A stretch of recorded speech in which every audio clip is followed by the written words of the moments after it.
Hey there, viewers, welcome back to the South Main Auto Channel. Got a 2001 Nissan Frontier XE with a big 4-banger in it, 2-wheel drive, 2-wheel ABS.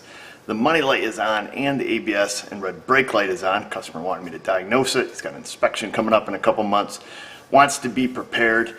In New York State, you cannot fail for the ABS light being on. You just get a little notification that says your light's on, and that's about it. He wants them looked at either way. Thought I'd bring you along. It's got kind of a sad sounding little buzzer in it. So these are old school paperclip style.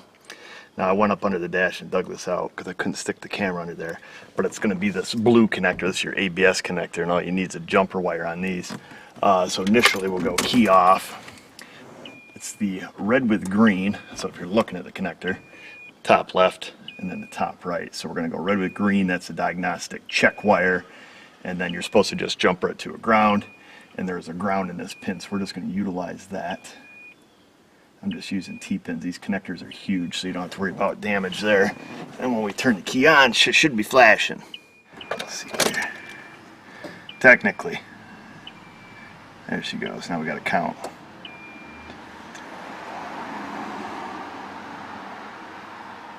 So it looks like we have a code 4. The fast flashes are single digits. If it had like 2 longer flashes and then some short ones, the longer flashes are the 10 spot. And unfortunately, from what I read in service data, this will only flash 1 code at a time. And then you got to fix it, and then if there's other codes, they'll come up then. So that's kind of a pisser. It took me a while to find it, but according to service info, code 4 is a problem with this dump solenoid. So it's underneath the vehicle by the ABS valve actuator. 4-wire circuit, seems pretty simple, and it is pretty specific. It's dump solenoid short to ground, or dump solenoid short circuit. Apparently it can throw a short circuit and an open circuit code. So I think we have a couple ways that we could do this. We have 2 solenoids down there, this isolation solenoid, this dump solenoid. I believe on this valve, neither one of them are replaceable independently. You would have to buy the whole, ABS valve, which is common. I believe we could have a bad dump solenoid. We could have this blue with black wire short at the ground somewheres. Probably unlikely. This truck's got a fair amount of rust under it. I just did an oil change on it. She's pretty crusty. What I would say we could do is go under there instead of actually testing these solenoids. Because we don't know the resistance value of them. We could assume they're, probably 20 ohms, something like that. What we can do is just go under, substitute a load, and by that I mean stick a light bulb in its place. Because obviously with the key on check, I can only assume it's either powering up that circuit momentarily, or it has its own way to do a resistance check through them if it's not sending power to them, and checking amperage draw. I don't know the logic in the ABS controller. This dump actuator switch just switches to ground, so this must have some kind of bias voltage on it, so it can see when it's pulled to ground. So if we just unplug the connector, this would normally be open. We would not get a code for that. The ground doesn't matter.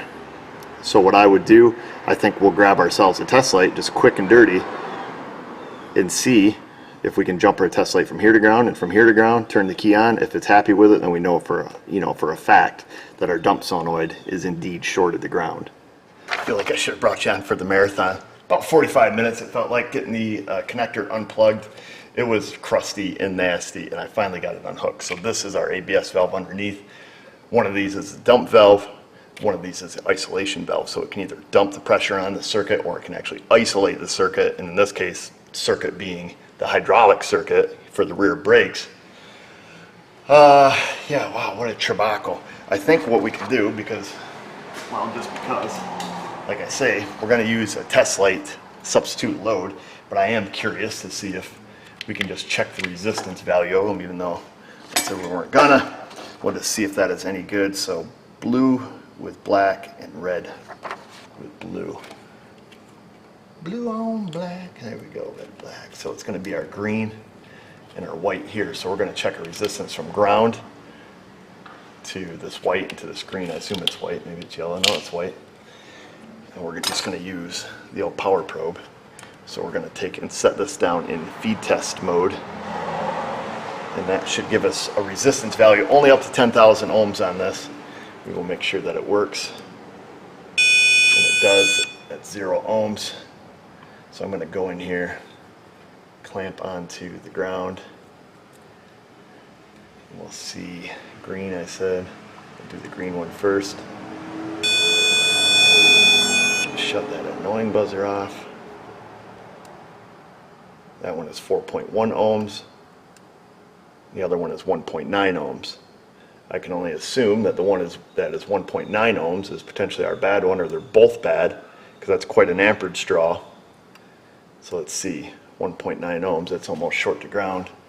That is our white wire. Let's just see where that lines up on the opposite side of this connector. White wire lines up with,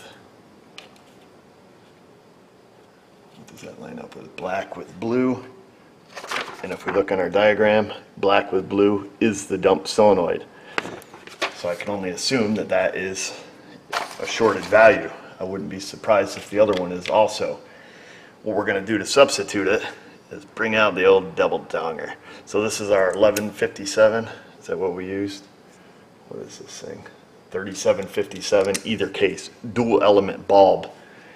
And we will use this for a circuit check.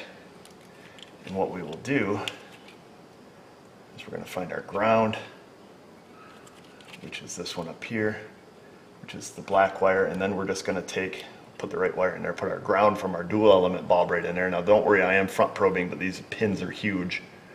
And then we're going to go into the dump circuit and then the isolation circuit.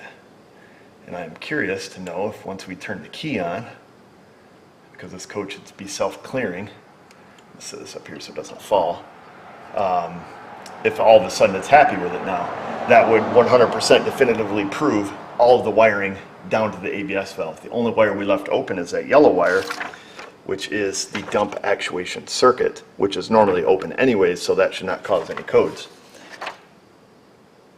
If my theory is correct, this should work. Kind of odd place to put a nickel. Oh, it sounds so sad. I see we're just, let me see, yeah, I did yank the wire out of it, so we're not in diagnostic mode anymore.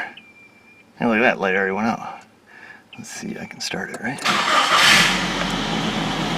Fancy. Just need a couple light bulbs down there. Of course, the engine light's still on. That's fantastic. Now all we got to do to, you know, prove that it still works or doesn't work is just plug it back in, lights just come right back on. What's up, Mrs. O? Fun. For me? Yeah. Anybody important? Is it the president again? Yeah. I'll take the call.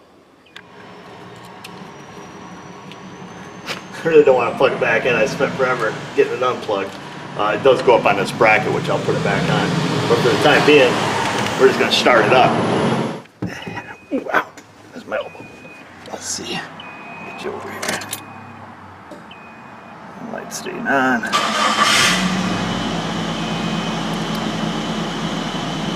And that's it. I'd say she's pretty definitive.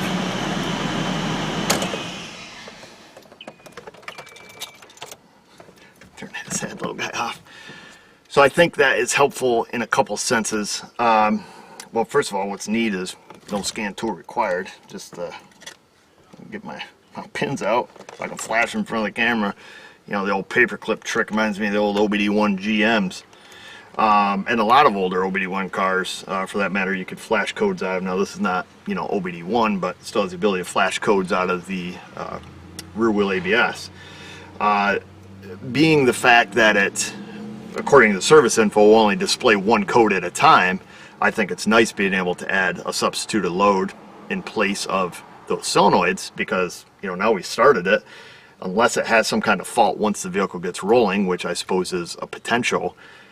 We can, you know, tell our customer, hey, you know, we put this on, you know, it'll fix your light.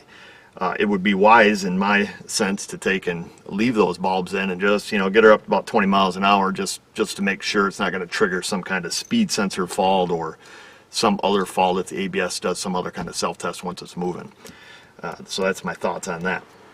But those lines, look into that thing, look pretty crusty, so it's not going to be a matter of just, you know, undoing your brake lines and popping a valve on it. First of all, to be finding the valve if it's still even available through Nissan, and then, you know, explaining to them, like, look, you know, here's what's wrong. However, you know, these two brake lines are clearly going to break. We're going to have to, you know, repair those. And then that opens up a whole nother can of worms, because once those are repaired, what do the rear bleeders look like? You know, can you even get those out? So those are some things that are kind of suck about me being in this part of the business, in the rusty, crusty part of the world. There's always extra that needs to be done on and beyond the initial diagnosis. We will take and plug in our little diagun here and get the codes out of it. He stopped in, I don't know, a couple months ago, had a code something to do with the canister vent valve. We're going to check that out if that's the only code that's left in it. Take it from there. So I was correct, it does have a code for the canister vent valve. Circuit fault, unfortunately, that lives above the spare tire. I say unfortunately because it looks like that spare tire has been in here since 2001. So we're going to see if it will come down. If it doesn't, there's no way I can get to this. Let's see if this will crank down.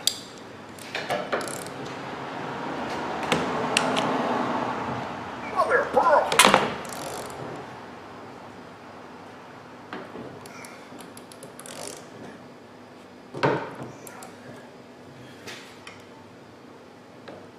Nope. Stuck. I'm almost certain I cannot get to it without dropping that spare.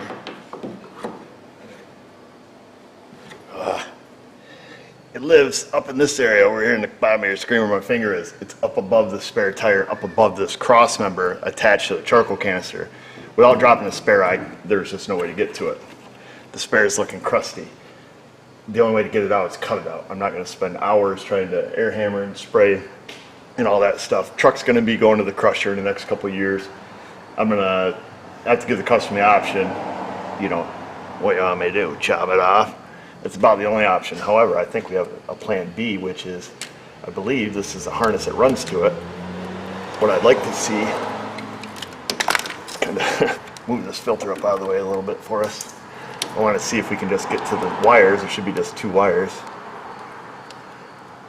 See if we can just pull them out of this harness. Hopefully it's open circuited. I would think if it was shorted, it would have blown the fuse. So there's our two wires. What I'm curious as, I assume the power is good on it. I printed this off a diagram where we got white with green. So we look at our diagram, vent control valve, white with green comes from this fuse 13. It's a 10 amp, comes down, it powers the EGR-C solenoid, so the EGR valve, and it also powers the vacuum cut bypass valve, which we don't have codes for either one of those, so I could assume that our fuse is good. What I'm more concerned about is the actual control side of it, being that we cannot in any way possible, short of removing the spare tire, we cannot get to the connector. I think our next best bet would be to probe this right here. Let's see, I got us a test light. I don't know if we can get into that wire. Now obviously we're gonna have to fix our poke hole. We'll just come into it very gingerly. Let me tell you what, do I got a pin? I got a T-pin sitting right here. I do. Look at me go. Go gadget T-pin. We'll see if we can just T-pin the control side. We're just going to poke through one part of the insulation. So we're poked in there. What I want to know, there goes my T-pin. I'll tell you what, why don't I quit being a ding-dong, go get a wire piercing probe. That's a little better. We are pierced. We're going to go to volts DC on our power probe. Now technically if this solenoid is open circuited, we should not have voltage coming out the control wire, which I'm assuming wrong. Ha! I'll be jiggered. So the solenoid is still making continuity through it. which is kind of concerning because usually we like them to fail in an open circuit fashion. And I say that because if it's failed at too low of resistance, it can actually burn the driver out of the ECM. Now, I would assume if the ECM driver was still commanding that low and could actually hold it there, it would actually blow the fuse eventually, which we should be able to kind of prove. I mean, I don't really want to blow the fuse, so I'm going to provide this with a ground. I'm just going to briefly touch it, see if it sparks. Oh yeah. Yeah, so that sparks. That sucker is dead shorted.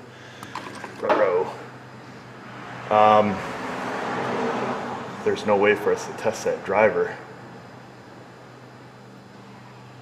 Technically. I mean, we got bidirectional controls. Let me pop in the diagon here. Let me get a test pulled up here, because it technically shouldn't do anything. So I've got our bidirectional controls pulled up for the canister vent valve, which, it should take it to a ground, but that indeed would blow the fuse. So I'm going to take and turn it on here. We're watching the power probe. I turn it on. It says it's on, 12.28 volts. You shut it off. It says it's off.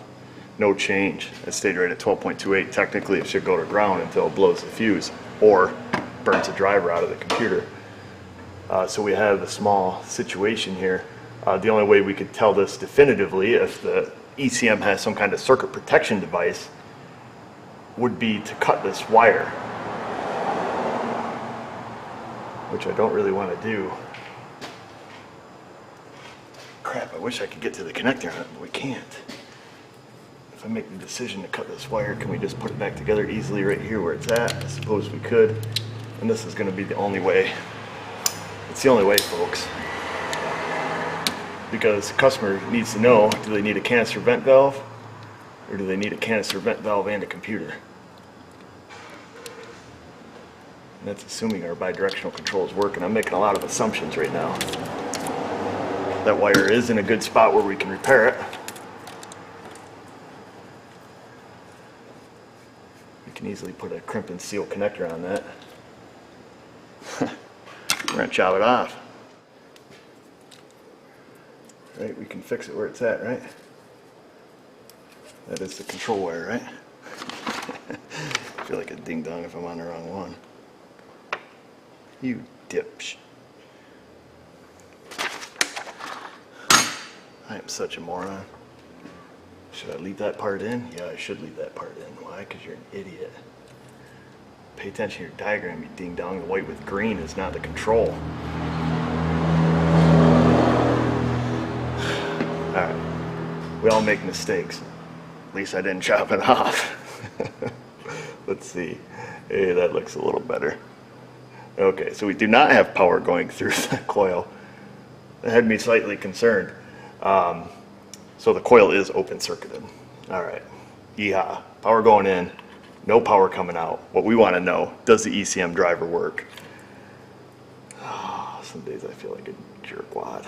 We're going to go to driver test. That's going to put 12 volts at our tip. However, it's 12 volts that can easily be pulled to ground. If there was something shiny under here, I'd show you, but hopefully this test works. All right. I can't believe I just did that. So we got our bidirectional controls pulled up. Hopefully you guys can see that. I'm going to turn the valve on. That should go to ground, and it did. Yeehaw. Okay. We'll turn it back off. It should go high again. All right, that's it. Show's over. Oh, I'm so glad I didn't cut that wire like an idiot.